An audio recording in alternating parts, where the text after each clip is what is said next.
Welcome back to Papito's fam. I'm Papito's dad. Papito's mom. And we're back with another reaction. This time we're going to switch it up a little bit. We're going to leave the music behind. And we're going to be reacting to something scary, which is stuff that she likes. But we're going to give it a little twist. And it's going to be top 10 scary missing person stories. What do you think? I'm excited. You excited? Yeah. Alright. I love these kind of things. He hates scary stuff. Right. But she doesn't like clowns. So you gotta like put me out there like that. Yes, don't put you on blast right away. Quick. Alright, mister, I gotta cover myself head to toe because the monster's gonna touch me. They do. They're like, wow. It'd be 100 degrees. Anyways. So, you ready to get keep going before I roast you. Just excuse me. I'm not a chicken. You about to be one. You ready? Yes, come on, because we need to go to bed. No, we don't. Welcome back, everyone. I noticed we haven't really been giving you guys some proper mystery videos on the channel, and I thought that needed to change right now. Today, we're talking about missing people. Now, some of these people were missing a long time ago. Some of them only vanished in the past few years, but all of them left a hole in people's lives, and one single unanswered question: what happened to them? It's a question you guys are going to ask yourselves when you hear their incredible stories. Nobody has been able to solve these cases. Perhaps you'll be able to shed some light. My name is Danny Berg, and this is the top 10 scary missing person stories. Starting off at number 10 now, we have the Lost Girls of Panama. In 2014, 21-year-old Chris Creamers and 22-year-old Lisanne Froon went for a hike near a mountain resort in Panama. They were never seen again. They were visitors from the Netherlands. Searchers found no trace of them.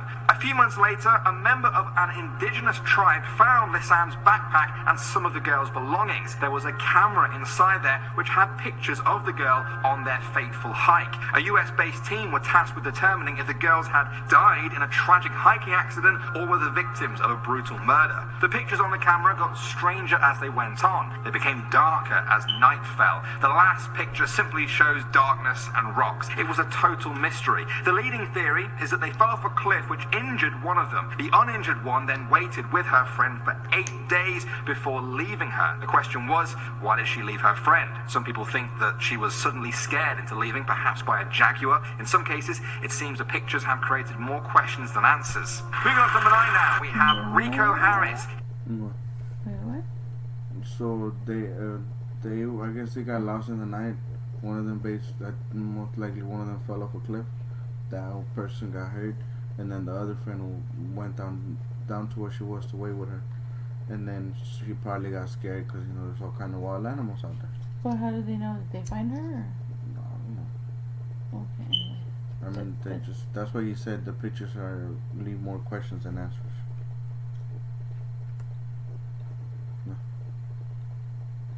He's an American former professional basketball player who retired from pro play in 2000. In 2014, We are a force. A tax-laying force. We start free and get our biggest refund. He had relocated to Seattle with his girlfriend and applied for a job there. He never arrived. The last time he was heard was from a voice message left to his girlfriend in which he told her he was going to check out the mountains. The call was traced to the Sacramento area and his car was found abandoned in Yolo County Park. That is actually a real place, I double checked. A massive search was launched for Rico, but nothing came up. It was even more baffling because Rico is 6'9".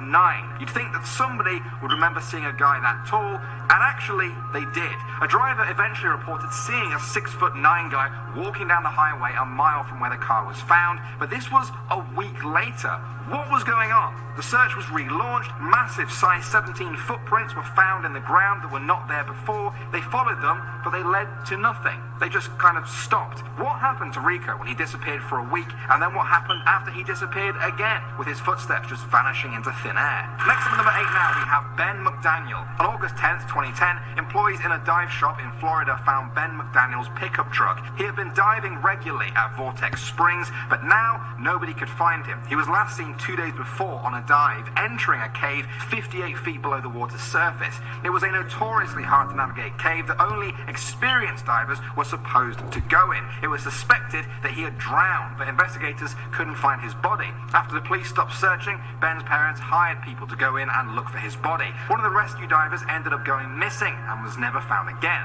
In the years since, the mystery has given way to some pretty dark rumors about Ben faking his own death in order to get out of financial trouble. This was disputed, though, by the fact that people saw him dive underwater. So, what exactly happened? The mystery deepened a year later when the owner of Vortex Springs mysteriously died. Ben's parents are convinced that everything is related. Moving on to number 7 now.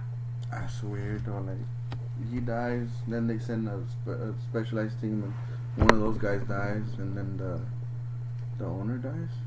That's just weird. But I mean, things happen though. Was it like man-made, or? I don't know. I mean, it doesn't look man-made. That's why I was so. asking if there's like animals and stuff. It could be. I mean, the thing is that waters like that, you never know what kind of animals it could be. Maybe a crocodile. Nah. Shark. I mean, Baby shark. Copyright. No, stop it. Now we have Susan Powell. She's an American missing person from Utah who disappeared on December 6, 2009. Eyes turned to her husband, Joshua, as a person of interest in the investigation. They had a bad marriage. He was reportedly abusive to her and controlling. Before she disappeared, there were reports that Susan was fearing for her life. Then, one night, Susan, Joshua, and their 2 young boys disappeared. A few days later, Joshua returned with the boys, saying he'd been camping with them and claimed to have no idea where Susan was. As the police investigated, Joshua behaved more suspiciously. He eventually moved the boys away. We are a tax-slaying force. We do taxes right. And we follow them for free to live with his father. In the end, he lost custody of his kids because his own father was found in possession of child pornography. And then it got even more crazy. During a supervised visit, Joshua grabbed his sons from the social worker and took them to his house. Negotiators outside tried to talk him out of there, but it was no use. Joshua eventually blew the house up, killing both he and his boys. With their main suspect gone, investigators had no more leads for the disappearance of Susan and no hope of bringing justice to her and her boys. Moving on now to number 6, we have Jennifer Kessie. She's an American woman who disappeared in Florida on January 23rd, 2006. On that day, she left her workplace after making several calls to family and friends. The last one was at 10 p.m. to her boyfriend. The next morning, her boyfriend became worried when he didn't get a text from her. Her phone then went straight to voicemail. Her employer contacted her parents, who then drove 2 hours from their home to hers. They found that her car was missing on the driveway, but everything in her condo seemed to be in place. They found a wet towel and clothes laid out, suggesting that she had showered that morning and prepared to dress for work. They found her car in a nearby parking lot. When they reviewed the security footage of the parking lot, they saw their suspect, but the results were devastating. The suspect was seen walking past a gate, and despite being so close to the camera, it only took one picture every 3 seconds. In every picture, this suspect's face was perfectly obscured by an object. Police couldn't even tell if the suspect was male or female. They described the suspect as the luckiest person of interest in history. In the years since then, the case has felt tantalizingly close to being solved, but it still remains a mystery. Moving on now to number 5. That's just fucked up. Yeah, it's crazy stuff out Like, there. what luck? And there's a thing that some people you just don't know, like, why exactly they disappear. It's kind of like when you go on the freeway and you see an accident, you're like, whoa, like how could that happen? What if it was her? The one walking in by the front? It could have been. You know? Why, it could have been like somebody else that kidnapped them. Yeah, but I'm saying, but like, you know, 'cause sometimes people do stuff. I mean, Just to disappear and stuff. We have the Sodder children. On Christmas Eve 1945, a fire engulfed the West Virginian home of the Sodder family while they slept. The family had 9 children. The parents escaped with 4 of them, but the bodies of the other 5 children were never found. The parents believed that the missing children had survived. They never rebuilt their home and instead converted it into a memorial garden for their missing children. For years, they were convinced that the lack of bones meant their children were still alive out there somewhere. The plot thickened when police police learned that George Sodder's truck wouldn't start that night when he tried to drive it near the house and reach the children on the second floor. When they tried to call the fire department, their lines were cut. Very suspicious. The parents suspected arson and thought that the children may have actually been taken by the Sicilian mafia, perhaps in retaliation for George's outspoken criticism of the Italian government at that time. The one surviving daughter and the grandchildren of all the children continue to search for the truth even to this day. Next up, number 4 now, we have... That's very awkward.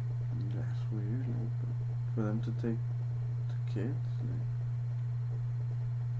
it's just weird. Okay. Yeah. Stacey Arras. This really is a strange one. On July 17th, 1981, 14-year-old Stacey Arras and her father joined a group of 6 people riding into Sunrise High Sierra Camp in California. She told her father she wanted to... We are a tax-slaying force. We do taxes right. And we follow them for free.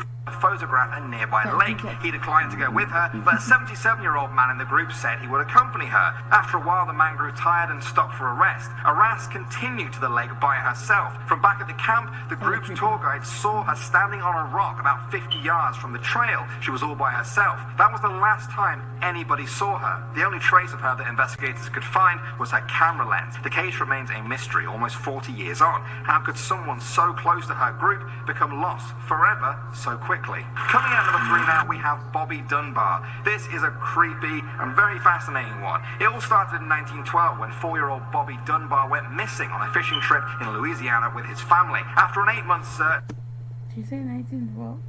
Yeah, 1912.